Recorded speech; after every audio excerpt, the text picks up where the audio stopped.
নমস্কাৰ সকলোকে মোৰ গণিত বিষয়ৰ ইউটিউব চেনেল শূন্য দ্য মেথমেটিক্স কৰ্ণাৰলৈ স্বাগতম জনাইছোঁ। আজি কুৱেশ্যন নম্বৰ 9 পৰা হ'ব। কুৱেশ্যন নম্বৰ 9 চোৱা কি সুধিছে 10 মিটাৰ দীঘল জখলাডালে ভূমিৰ পৰা 8 মিটাৰ ওপৰত থকা খিৰিকী এখন ঢুকি পায় বেৰখনৰ পৰা জখলাডালৰ গুৰিটো দূৰত্ব নিৰ্ণয় কৰা। সো ইয়াৰ কাৰণে আমি এটা ছবি আঁকি ল'ম। ছবি আঁকি পেলাই অংকটো কৰিব চেষ্টা কৰিম। আমাক এডাল জখলা দি আছে 10 মিটাৰ আৰু খিৰিকীৰ উচ্চতা দি আছে আমাৰ 8 মিটাৰ। সো আমি ছবি আঁকি ল'লো। যদি ইয়াত বেৰ আৰু জখলা বুলি উল্লেখ কৰিছে তেনেকুৱা নাও আমি সো আমি ইয়াত জ্যামিতিক ছবি আঁকিম। ইয়াত এচি আমাৰ জখলাডাল বুজাব আৰু এ বি আমাৰ খিৰিকীৰ উচ্চতা বুজাব। ইয়াত এ হ'ল তোমাৰ খিৰিকীৰ পজিশ্যন। সো ছাত্ৰছাত্ৰীসকল মনত ৰাখিবা যে আমাৰ খিৰিকী হওক বা এখন বেৰত থাকিব এই বেৰটো সদায় ভূমিত লম্বভাৱে থাকিব। ঠিক আছে, অৰ্থাৎ এ বি লম্ব কি হ'ব বিচি। ঘৰৰ এটা বেৰ ভূমি অপেক্ষা সদায় কি থাকে লম্বভাৱে থাকে। ওকে, সো এই ছবিটোত এ চি মানে হ'ল আমাৰ জখলাৰ দিশ আৰু এ বি মানে হ'ল আমাৰ খিৰিকীৰ উচ্চতা। ইয়াৰ যোগ দি আছে আমাৰ 10 মিটাৰ আৰু ইয়াৰ যোগ দি আছে আমাৰ 8 মিটাৰ। উলিয়াব আমাক কি দিছে যে বেৰখনৰ পৰা জখলাডালৰ গুৰিৰ দূৰত্ব নিৰ্ণয় কৰা। ইয়াৰ পৰা জখলাডালৰ গুৰিৰ দূৰত্ব মানে বিচি আমাক উলিয়াব দিছে। একদম সিম্পল। এইটো এই ত্ৰিভুজটো কি ত্ৰিভুজ হ'ব আমাৰ সমকোণী। সমকোণী ত্ৰিভুজত আমি পাইথাগোৰাছ সূত্ৰটো প্ৰয়োগ কৰি দিলে বিচি যুগটো আমাৰ ওলাই আহিব। সো ইয়াৰ আগতে আমি পৰিচয়খিনি দি দিব লাগিব প্ৰশ্নমতে যেনেকুৱা দিছে। পৰিচয়খিনি দি দিলোঁ আমি ত্ৰিভুজ এ বিচি সমকোণী। পাইথাগোৰাছ সূত্ৰ প্ৰয়োগ কৰি দিয়া A C square equal to B C square plus A B square. মান বহাই এতিয়া চিম্পলিফাই কৰি দিয়া 10 স্কোৱাৰ বি চি স্কোৱাৰ কি হ'ব 8 square. So B C square equal to হ'ব 10 স্কোৱাৰ মাইনাছ 8 স্কোৱাৰ। সো আমি কি পাওঁ B C square equal to 100 minus 64। সব কি পাওঁ আমি তাৰপিছত B C square equal to 36। So B C equal to কিমান হ'ব আমাৰ 6। এতেকে বেৰখনৰ পৰা জখলা দূৰত্ব কিমান পালোঁ আমি 6 মিটাৰ। মৰমৰ ছাত্ৰ ছাত্ৰীসকল, তোমালোকে যদি মোৰ চেনেলটোত নতুন বা এতিয়ালৈকে ছাবস্ক্ৰাইব কৰা নাই তেন্তে তোমালোকে ছাবস্ক্ৰাইব বুটনটো প্ৰেছ কৰি পেলাই চেনেলটো ছাবস্ক্ৰাইব কৰি লোৱা, লাইক কৰিবা, কমেণ্ট কৰিবা, শ্বেয়াৰ কৰিবা। কুৱেশ্যন নম্বৰ 10 চোৱা 24 মিটাৰ দীঘল এডাল ভাৰ উত্তোলন কৰা জৰী তাৰ বা ৰছী 18 মিটাৰ ওখ উলম্ব খুঁটা এটাত বান্ধি থোৱা আছে আৰু আনটো মূৰত এটা গধুৰ বস্তু বান্ধি থোৱা আছে। খুঁটাটোৰ গুৰিৰ পৰা তাৰডাল কিমান ওপৰলৈ গধুৰ বস্তুটো দাঙি নিলে তাৰডাল টনটনীয়া হ'ব। কি দি আছে আমাক এডাল ৰছী 24 মিটাৰ দীঘল, ৰছীডালৰ এটা মূৰ এটা 18 মিটাৰ ওখ উলম্ব খুঁটিত বান্ধি থোৱা হৈছে আৰু ৰছীডালৰ আনটো মূৰত এটা গধুৰ বস্তু বান্ধি থোৱা হৈছে। তেওঁক সুধিছে যে খুঁটাটোৰ গুৰিৰ পৰা তাৰডালে কিমান ওপৰলৈ গধুৰ বস্তুটো দাঙি নিলে। আচলতে দিব লাগিছিল যে গুৰিটোৰ পৰা কিমান আঁতৰত গধুৰ বস্তুটো নিলে তাৰডাল টনটনীয়া হ'ব। ওপৰলৈ নহ'ব, এইটো কিমান আঁতৰলৈ নিলে দিব লাগিছিল। মানে খুঁটাটোৰ গুৰিৰ পৰা গধুৰ বস্তুটো কিমান আঁতৰলৈ নিলে তাৰডাল টনটনীয়া অৰ্থাৎ কি হ'ব তোমাৰ ডাঠ হ'ব। আমি প্ৰথমে ছবিটো আঁকি ল'ম। ধৰি ললোঁ এ আমাৰ ভূমি, ইয়াত খুঁটি এডাল আছে এ বি, ইয়াৰ উচ্চতা দি আছে আমাৰ 18 মিটাৰ। অ'কে, তাৰপিছত কোৱা হৈছে যে এই খুঁটিডালৰ এটা তাঁৰ বান্ধি থোৱা হৈছে। এই তাঁৰডালৰ আনটো মূৰত এটা গধুৰ বস্তু আছে। যে প্ৰশ্নটো সুধিছে যে এই গধুৰ বস্তুটো কিমান দাঙিলে ওপৰলৈ নিলে টনটনীয়া হ'ব। একচুৱেলি এইটো শুদ্ধ হোৱা নাই। দিব লাগিছিল যে যদি তাঁৰডাল এনেকৈ একেবাৰে ইয়াত পৰি আছে গুৰিটোৰ পৰা কিমান আঁতৰত নিলে এডাল কি হ'ব খুব ডাঠ হ'ব, টনটনীয়া হ'ব। ধৰি ললোঁ আমি খুঁটিটোৰ গুৰিৰ পৰা এইখিনিলৈকে তাঁৰডাল নিয়াৰ ফলত কি হ'ল তোমাৰ টনটনীয়া হ'ল। ঠিক আছে,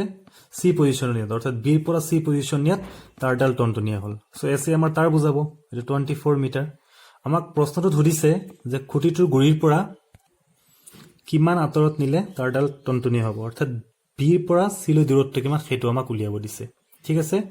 এইটো ইয়াত এটা ত্ৰিভুজ গঠন কৰিলে এ বি চি। ইয়াৰ এ বিডালে খুঁটি বুজাই আছে, এ চি আমাৰ তাঁৰ বুজাই আছে আৰু বি চিয়ে গধুৰ বস্তুটো খুঁটিৰ গুৰিৰ পৰা দূৰত্ব বুজাই আছে। চ' এইটো এটা ত্ৰিভুজ পালোঁ আৰু এই ত্ৰিভুজটো সমকোণী হ'ব কাৰণ এইবোৰ অংক কৰোঁতে আমাৰ খুঁটাডাল সদায় ভূমি সাপেক্ষে লম্বভাৱে ধৰা হয়। অ'কে, চ' এইখিনি আমি লিখি ল'লোঁ। এ বি খুঁটিৰ উচ্চতা 18 মিটাৰ দি আছে, এ চি তাঁৰৰ দিশ, বি চি উলিয়াব লাগে। চ' বি চি কেনেকৈ উলিয়াম একদম চিম্পল। এইটো এটা কি বুলি ক'লোঁ আমি ত্ৰিভুজ। কি ত্ৰিভুজ সমকোণী। সমকোণী ত্ৰিভুজত এই তিনিটা বাহুৰ সম্পৰ্কটো কি সূত্ৰ জানো আমি পাইথাগোৰাছৰ উপপাদ্য। লিখি দিম আমি যে ত্ৰিভুজ এ বি চি সমকোণী এতেকে কি হ'ব আমাৰ পাইথাগোৰাছ সূত্ৰটো প্ৰয়োগ কৰি দিয়া অতিভুজ স্কোৱাৰ এডাল অতিভুজ B C square plus A B square. এইটো পাইথাগোৰাছৰ উপপাদ্য মতে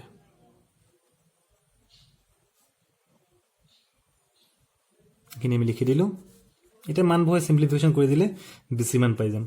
সো AC ৰ মান আমাক দিয়া আছে 24 স্কয়াৰ হ'ব BC স্কয়াৰ আমি নাজানো AB ৰ মান দিয়া আছে আমাৰ 18 24 স্কয়াৰ মানে 576 BC স্কয়াৰ 18 স্কয়াৰ মানে হ'ল 324 just simplify it so BC square equal to পাম 576 minus 324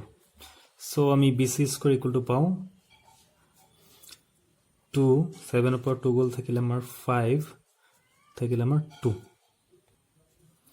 so ইয়াৰ বৰ্গমূল নাই so আমি কি কৰিম এটা সিম্পলিফাই কৰি দিম এটা আমি কৰি লও অকন ছুটি নেম হৰণ কৰিছে উৎপাদক কেটা কি হয় 2 দি কৰিলে হ'ব 1 2 6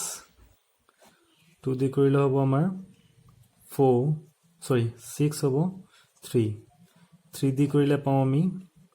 2 1 আকৌ 3 দি কৰিলে পাও আমি 7 that is কিমান পালো আমি 4 আৰু ইয়াত কিমান আছে আমাৰ 9 4 9 7 বৰ্গমূল 4 আৰু 9 ৰ আছে 4 ৰ বৰ্গমূল 2 9 ৰ বৰ্গমূল আমাৰ 3 √7 so BC equal to 6 √7 so তোমালোকে ইয়া ডাইৰেক্টলি 36 into 7 ও লিখি দিব পৰা কথা কেটা হ'ব তোমালোকৰ কথা so আমি কিমান উত্তৰাব লাগিব 6 √7 মিটাৰ ঠিক আছে এইখিনি আমাক উলিয়াব দিছে এতেকে লিখি দিম যে খুঁটিৰ গুৰিৰ পৰা গধুৰ বস্তুৰ দূৰত্ব কিমান পালো আমি 6 √7 মিটাৰ ক্লিয়াৰ Question number 11 চোৱা এখন উৰাজাহাজ এয়াৰপৰ্টৰ পৰা উৰা মাৰিলে আৰু ঘণ্টাত 1000 কিলোমিটাৰ দ্ৰুতিত উত্তৰ দিশে গতি কৰিলে একে সময়তে আন এখন উৰাজাহাজ একেটা এয়াৰপৰ্টৰ পৰা পশ্চিম দিশে ঘণ্টাত 1200 কিলোমিটাৰ দ্ৰুতিত উৰা মাৰিলে আৰু 1.5 বা 1.5 ঘণ্টাৰ পিছত দুইখন উৰাজাহাজৰ মাজত দূৰত্ব কিমান হ'ব উলিওৱা সো আমাৰ কি কৈছে দুখন এয়াৰপৰ্ট উৰাজাহাজ এখনে উত্তৰ দিশত গতি কৰিছে তাৰ দ্ৰুতি হল তোমাৰ ঘণ্টাত 1000 কিলোমিটাৰ আনখনে তোমাৰ পশ্চিম দিশত উৰা মাৰিছে তাৰ দ্ৰুতি হল 1200 কিলোমিটাৰ পাৰ আৱাৰ এতিয়া আমাক খুদিছে যে 1.5 ঘণ্টাৰ পিছত এই দুটাৰ মাজত দূৰত্ব কিমান হ'ব ছবি আঁকিলে আমি ভালকৈ বুজি পাম প্ৰথমতে আমি চাৰিওটা দিশ ছবি আঁকাৰে বুজিলো উত্তৰ আৰু দক্ষিণ পূব পশ্চিম সেটো আমাৰ অংকৰ পাৰ্ট নহয় যেখিনি আমাক সমাধান কৰিব দিছে এটা আমি জাস্ট বুজিবৰ কাৰণে আঁকিছো এটো এই কাৰণে আঁকিছো আমি যে উত্তৰ আৰু তোমাৰ কি পূব এই পৰস্পৰ দুটা দি পৰস্পৰ সমকোণত থাকিব এই দুটাটো পৰস্পৰ সমকোণত থাকিব উত্তৰ আৰু পশ্চিম একেদৰে পশ্চিম আৰু দক্ষিণো পৰস্পৰ সমকোণ দক্ষিণ আৰু পূব তোমাৰ কি থাকিব পৰস্পৰ সমকোণত থাকিব প্ৰতিটো এটা আন্তৰ লগত কি হ'ব কনজিকিউটিভ অনুক্ৰমিক দিবোৰ এটা আন্তৰ লগত কি থাকিব তোমাৰ সমকোণত থাকিব এতিয়া ইয়াৰ আধাৰত এটো বুজি পেলে আমি প্ৰশ্ন দিয়া মতে আমি ছবিটো আকো আমাক কি কৈছে যে এখন উৰাজাহাজ প্ৰথমতে কোন পিনে গতি কৰিছে উত্তৰ দিশে ধৰিলো এটো আমাৰ এয়াৰপৰ্ট এটা এয়াৰপৰ্ট গতি কৰিলে এটো দিশত ধৰিলো এটো দিশত গতি কৰিলে আনখনে গতি কৰিলে কোনটো দিশত আমাৰ পশ্চিম দিশত মানে এফালে আহিব আমাক প্ৰথম এৰোপ্লেনখনে কি কৰিছে দ্ৰুতি কিমান ঘণ্টাত 1000 কিলোমিটাৰ পাৰ আৱাৰ আৰু ইয়াৰ দ্ৰুতি হল তোমাৰ ঘণ্টাত 1200 কিলোমিটাৰ পাৰ আৱাৰ আমাক খুদিছে কি যে 1.5 ঘণ্টা পিছত ইহত দুটাৰ মাজত দূৰত্ব কিমান হ'ব আমি ধৰি ললো যে এয়াৰপোৰ্ট পজিশন টু ও ইয়াৰ পৰা 1.5 ঘণ্টা মূৰত প্ৰথম উৰাজাহাজখনে পজিশন পালে এ দ্বিতীয়খনে পজিশন পালে বি 1.5 ঘণ্টা মূৰত ওৰ পৰা এ লৈ যাওতে প্ৰথম উৰাজাহাজৰ সময় লাগিছে তোমাৰ 1.5 ঘণ্টা ওৰ পৰা বি লৈ যাওতে দ্বিতীয় উৰাজাহাজৰ সময় লাগিছে তোমাৰ 1.5 ঘণ্টা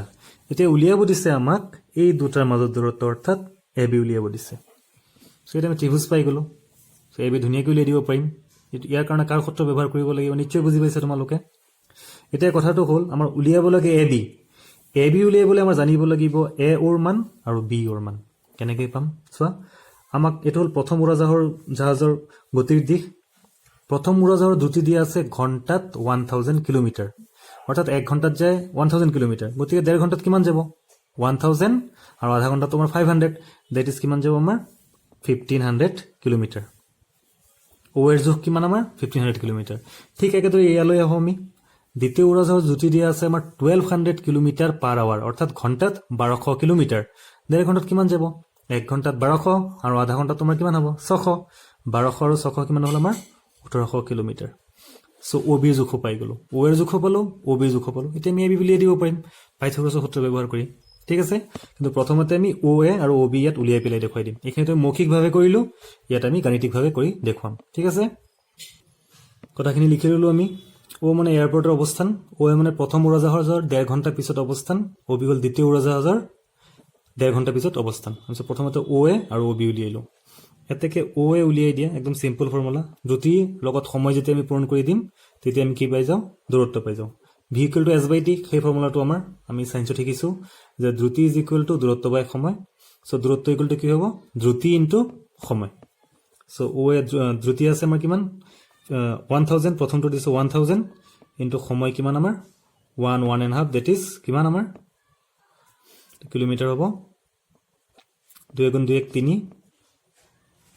সো 2 ৰে 1000 কাটিলে পাম আমি 500 দ্যাট ইজ কিমান আমাৰ 1500 তোমালোকে OA = ডাইৰেক্ট 1500 লিখিব পাৰা অসুবিধা একো নাই একাদৰে আমি OB উলিয়াম OB ঠিক একাদৰে হ'ব 1200 দ্ৰুতি দিয়া আছে আমাক 2 ঘণ্টা মানে 3/2 কাটিলে পাম আমি 600 সো 1800 কিলোমিটাৰ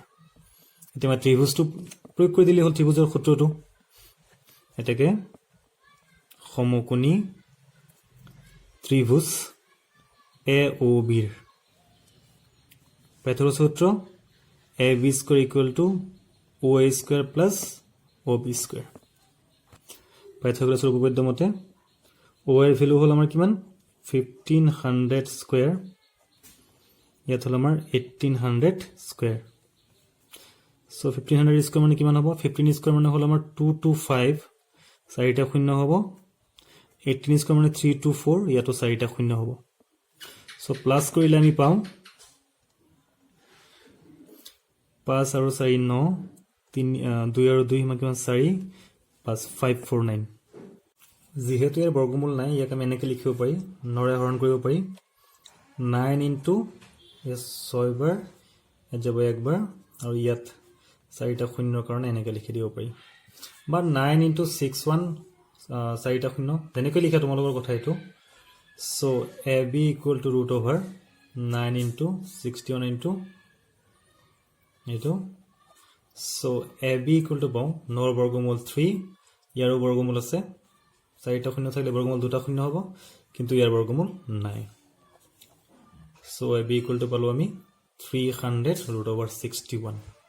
এতেকে উৰাজাহাজ দুখনৰ মাজত দূৰত্ব পালো আমি 300√61 মিটাৰ ক্লিয়াৰ জাস্ট আমি ছবিটো আগে লৈছিলো এটা সমকোণী ত্ৰিভুজ পালো আৰু 1.5 ঘণ্টা মূৰত দূৰত্বটো হিহঁতৰ আমি উলিয়াই দিলো তাৰপিছত পাইথাগোৰাছৰ সূত্ৰ ঠিক আছে নেক্সট কোৱেশ্চন 12 এখন সমতলত দুটা স্তম্ভ এটা 6 মিটাৰ আৰু এটা 11 মিটাৰ ওখ থিয় হৈ আছে যদি স্তম্ভ দুটাৰ গুৰি দুটাৰ মাজত দূৰত্ব 12 মিটাৰ তেন্তে হিহঁতৰ আগ দুটাৰ মাজত দূৰত্ব কিমান আমাক এখন সমতল দিছে তাত দুটা উলম্ব খুঁটি আছে এটা হল 6 মিটাৰ আৰু এটা হল তোমাৰ কি 11 মিটাৰ আৰু হিহঁত দুটাৰ মাজত দূৰত্ব দিছে আমাৰ 12 মিটাৰ গুৰি দুটাৰ দূৰত্ব এতিয়া হিহঁতৰ আগ দুটাৰ মাজত দূৰত্ব কিমান সেইটো আমাক উলিয়াব দিছে আমি প্ৰথমে ছবি আঁকিম সো কি বুলি কৈছে এখন সমতল দুটা স্তম্ভ আছে ধৰিলে স্তম্ভ দুটাৰ নাম দিও আমি এটা AB দিলো আৰু এটা দিলো আমি এটা আনটোতকৈ ওখ বুলি কৈছে আৰু দিলো CD এই দুটাৰ উচ্চতা দিয়া আছে সুটি স্তম্ভৰ উচ্চতা দিয়া আছে আমাৰ 6 মিটাৰ আৰু ওখ যোনডাল আছে ওখ যোনটো আছে তোমাৰ ইয়াতকে ইয়াৰ উচ্চতা দিয়া আছে আমাৰ 11 মিটাৰ আৰু ইহঁতৰ স্তম্ভ দুটাৰ গুৰি দুটাৰ মাজত দূৰত্ব অৰ্থাৎ BD আমাক দিয়া আছে কি 12 মিটাৰ উলিয়াব কি দিছে আমাক ইহঁতৰ আগ দুটাৰ মাজত দূৰত্ব সো ইয়াৰ আগ বুলি কতে A আৰু ইয়াৰ C বুজাইছে আমাক উলিয়াব লাগিব SC ঠিক আছে জেনাৰেলি আমি ত্ৰিভুজত অংকবোৰ কৰো কিন্তু ইয়াত ত্ৰিভুজ গঠন হোৱা নাই সো ইয়াৰ কাৰণে কি কৰিম চোৱা আমি জানো স্তম্ভ দুয়োটা ভূমি আপেক্ষে তোমাৰ কি আছে 90 ডিগ্ৰী কোণ কৰি আছে অৰ্থাৎ লম্ব সো ইয়াৰ কাৰণে আমি কি কৰিম A বিন্দুৰ পৰা BD ৰ সমান্তৰালকৈ এডাল ৰেখা আঁকি লম ধৰিলে ইয়াৰ নাম দিলো আমি E ঠিক আছে AE সমান্তৰাল BD এতিয়া চোৱা AE সমান্তৰাল BD আৰু এই দুটা লম্ব আছে ভূমি আপেক্ষে তাৰমানে এই দুটা সমান্তৰাল that is A B D E এটা কি হৈ গ'ল আমাৰ আয়ত হৈ গ'ল ঠিক আছে গতিকে এ বি ইকুৱেল টু কি লিখিব পাৰিম ই ডি এ বিৰ যোগ আছে 6 গতিকে ই ডিৰ যোগ কিমান হ'ব আমাৰ 6 ই ডিৰ যোগ হ'ব কিমান আমাৰ 6 যদি ই ডিৰ যোগ 6 হয় তেন্তে চি কিমান হ'ব আমাক দিয়া আছে যে C D is 11 centimetre C D গোটেইখিনি হ'ল আমাৰ 11 ইয়াৰ যদি এই কোণ যদি তোমাৰ 6 হয় গতিকে এই কোণ কিমান হ'ব 11 minus 6 that is কিমান হ'ব আমাৰ 5 একেদৰে এই দুটাও ইকুৱেল হ'ব বিডি 12 মিটাৰ এ কিমান হ'ব আমাৰ 12 মিটাৰ এ ই সি ত্ৰিভুজটোৰ এ ৰ মান পালো 12 ই সিৰ মান পালো কিমান আমি 5 যেহেতু এ ই সমান্তৰাল বিডি এই কোণটো 90 ডিগ্ৰী হলে এই কোণটো তোমাৰ কিমান হ'ব 90 ডিগ্ৰী অৰ্থাৎ আমি ক'ব পাৰো যে এ ই সি এটা সমকোণী ত্ৰিভুজ বাস এটা আমি পাইথাগোৰাছৰ সূত্ৰ প্ৰয়োগ কৰি দিম ওলাই আহিব বুজি পাইছে নে কি কৰিছো ইয়াত যে এইটোৰ সমান এ ই বিডিৰ সমান্তৰালকে আঁকিলো গতিকে এই দুটা সমান্তৰাল আকৌ 90 ডিগ্ৰী কোণ সো এইটো এটা আয়ত সো বিপৰীত বাহুবোৰ সমান এইটো 6 এইটো 6 এইটো 12 এইটো কিমান হ'ব আমাৰ 12 গোটেইখিনি 11 আছিল আমাৰ সো আমি 11 ৰ পৰা আমি 6 মাইনাস কৰি দিলে কিমান পাও আমি 5 ওকে আমি লিখি ললো যে এ বি আৰু সি দুটা স্তম্ভ আমাক দিয়া আছে A B equal to 6 metre C D equal 11 metre আৰু বি ডি ইকুৱেল টু কিমান 12 মিটাৰ তাৰ পিছত এ ই সমান্তৰাল আমি বি ডি আঁকি ললো যেটো সমান্তৰাল হল তেন্তে কি হ'ব পাৰি এটাকে লিখিব পাৰিম আমি যে এ বি ইকুৱেল টু কি হ'ব আমাৰ ই ডি ইকুৱেল টু কিমান হ'ব আমাৰ 6 মিটাৰ তাৰ পিছত এ ই ইকুৱেল টু হ'ব আমাৰ বি ডি ইকুৱেল টু হ'ব আমাৰ 12 মিটাৰ এটাকে এইটো উলিয়াই দিয়ে যিকোন লাগিব আমাৰ সি ই এটাকে সি ইকুৱেল টু হ'ব এই গোটেই কোণ মানে কিমান আছে 11 মিটাৰ মাইনাস কিমান হ'ব 6 মিটাৰ that is 5 মিটাৰ এটা জাস্ট শেষৰ কাম ইয়াত পাইথাগোৰাছৰ সূত্ৰ ত্ৰিভুজ এ ই সি সমকোণী এটাকে কি হ'ব আমাৰ A C square equal to A E square plus C E square তো পাইথাগোৰাছৰ উপপাদ্য এ ৰ যোগ আছে আমাৰ 12 স্কয়াৰ আৰু সি হ'ল আমাৰ 5 স্কয়াৰ 144 25 169 এটাকে এ সি ইকুৱেল টু হ'ব এ সি ইকুৱেল টু 169 বৰ্গমূল হ'ল আমাৰ 13 মিটাৰ গতিকে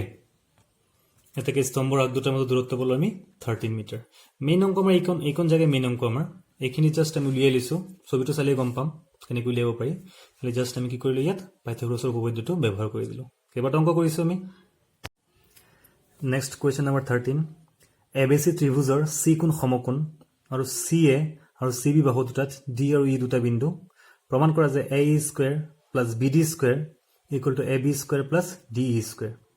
আমাক এবিসি এটা সমকোণী ত্ৰিভুজ দিয়া আছে মানে সি যেটো কোণ সমকোণ বুলি কৈছে গতিকে এবিসি সমকোণী তাৰে দুটা বাহু সি এ আৰু সি বি ডি আৰু ই দুটা বিন্দু ল'ব দিছে তাৰপিছত এইখন আমাক প্ৰমাণ কৰিব দিছে প্ৰথমতে ত্ৰিভুজটো আঁকি ললো এবিসি সি কোণটো সমকোণ বুলি কৈছে আমাক তাৰপিছত আমাক কি কৈছে প্ৰশ্ন চাবা সি এ আৰু সি বি বাহুত ডি আৰু ই দুটা বিন্দু সি এ বাহুত এটা বিন্দু আছে ডি আৰু সি বি বাহুত এটা বিন্দু আছে আমাৰ ই তে প্ৰমাণ কি কৰিব দিছে চোৱা এ ই স্কয়াৰ তুমি এটো সংযোগ কৰিব লাগিব আমাৰ A square plus B D square তাৰমানে এটো সংযোগ কৰিব লাগিব equal to A B square মানে এটো প্লাস ডি ই স্কয়াৰ এটো সংযোগ কৰিব লাগিব এই অংকটো 2020 চনৰ মেট্ৰিকত সোধা হৈছিল এছএছএলসি 2020 ঠিক আছে সো প্ৰশ্ন দিয়া ধৰণে আমি চিত্ৰটো আঁকিলো আমাৰ কি প্ৰমাণ কৰিবলৈ বুজি পালো এতিয়া প্ৰমাণলৈ যাম সো এই কোণটো কিমান ডিগ্ৰী দিয়া আছে আমাৰ 90 ইয়াত সো আমাৰ প্ৰমাণ কৰিবলৈ কি এ স্কয়াৰ লাগিব বি ডি স্কয়াৰ লাগিব এ বি স্কয়াৰ লাগিব ডি স্কয়াৰ লাগিব সো ইয়াত আমি এ ই বাহু থকা সমকোণী ত্ৰিভুজ লম প্ৰথমতে এ স্কয়াৰ যেহেতু উল্লেখ কৰিছে এ ই বাহু থকা সমকোণী ত্ৰিভুজটো কি আছে আমাৰ এ ই সি তাতে আমি পাইথাগোৰাছৰ উপপাদ্য এপ্লাই কৰিম ঠিক একেদৰে এ স্কয়াৰৰ পিছত প্ৰমাণটো আমাৰ যোনটো কৰিব দিছে তাত বি ডি স্কয়াৰ আছিল বি ডি থকা সমকোণী ত্ৰিভুজ লম তেনেকৈ আমি প্ৰমাণটো কৰিম প্ৰমাণ কৰিব লাগে প্ৰাৰম্ভ কৰো আমি বাকিখিনিতো প্ৰশ্ন দিয়াই আছে আমাৰ কি প্ৰমাণ কৰিব দিছে আমাক যে A E square plus B D square is equal to A B square plus D E square so প্ৰথমতে এ স্কয়াৰ আছে এই থকা সমকোণী ত্ৰিভুজ লম আমি এই থকা সমকোণী ত্ৰিভুজটো কি হ'ব AEC সো লিখিম যে সমকোণী ত্ৰিভুজ AEC তাত আমি পাইথাগোৰাছৰ সূত্ৰটো প্ৰয়োগ কৰিম কি পাম AE square is equal to AC square plus AC square একেদৰে BD বাহু থকা ত্ৰিভুজটো কি হ'ব BDC সমকোণী ত্ৰিভুজ BDC একেদৰে ত্ৰিভুজ BDC লিখিম সমকোণী লিখাৰ প্ৰয়োজন নাই যেহেতু মই একেদৰে লিখিছো ইয়াত অলৰেডি মই মেনশ্যন কৰিছোই ত্ৰিভুজ BDC ৰ আমি একেদৰে উপপাদ্যৰ প্ৰয়োগ কৰি দিয়া কি পাম আমি অতিভুজটো কি আছে BD square equal to CD square plus BC square হল আৰু পাওঁ আমি কি ত্ৰিভুজ AB থকা ত্ৰিভুজ ABC গোটা ত্ৰিভুজটো হ'ব এর অতিভুজ হল AB square equal to AC square plus BC square হ'ব AB square equal to AC square plus BC square আৰু DE থকা ত্ৰিভুজ ল'ব লাগিব সমকোণী DEC এটো অতিভুজ এই দুটা বাহু সো ত্ৰিভুজ DEC ৰ কি হ'ব DE square equal to CD square plus EC square হল এতিয়া প্ৰমাণ যেনেকৈ কৰিব দিছে ঠিক তেনেকৈ আগবাঢ়িম আমি লেফট হ্যান্ড সাইডটো লৈ লম ইয়াৰ ইকুৱেল টু মেটো দেখুৱাই দিম ঠিক আছে এটাকে AE square plus আছে কি আমাৰ BD square মান বহাই দিয়া AE square মানে কি আছে আমাৰ ইয়াত চোৱা এটো AE square মানে কি আছে AC square plus AC square plus BD square মানে কি আছে CD square plus BC square so equal to আমাৰ দেখুৱাব লাগে কি AB square plus DE square so AB square মানে কি আছে AC square আৰু BC square AC আৰু BC টো একেলগে লিখা AC square plus BC square আৰু শেষত দেখুৱাব লাগে কি DE square DE মানে কি আছে CD আৰু EC দুটা একেলগে লিখা CD plus CE square এর ব্র্যাকেট দি দিও নিদিলে একো অসুবিধা নাই সো এই দুটা মানে কি পাও আমি AC square আৰু BC square মানে কি AB square আৰু CD square আৰু CE square মানে কি DE square